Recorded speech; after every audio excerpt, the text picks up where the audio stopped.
একসময় পৃথিবীতে কোনো শহর ছিল না, কোনো রাজ্য ছিল না, ছিল শুধু মানুষ আর বেঁচে থাকার নির্মম সংগ্রাম।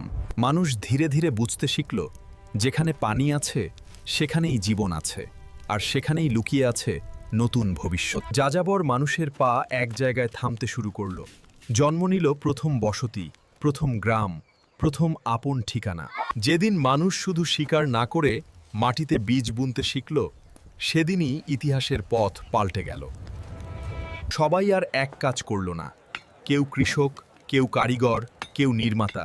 এভাবেই সমাজ পেল নতুন রূপ।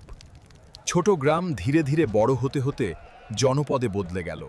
মানুষ মানুষকে টেনে আনলো, আর জনপদ পেল প্রাণ।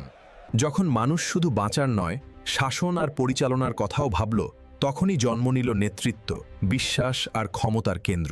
মানুষ যখন চিহ্নে, মাটিতে আর পাথরে কথা ধরে রাখতে শিখল, তখনই সময় আর জ্ঞানকে নিজের হাতে বাঁধতে পারল।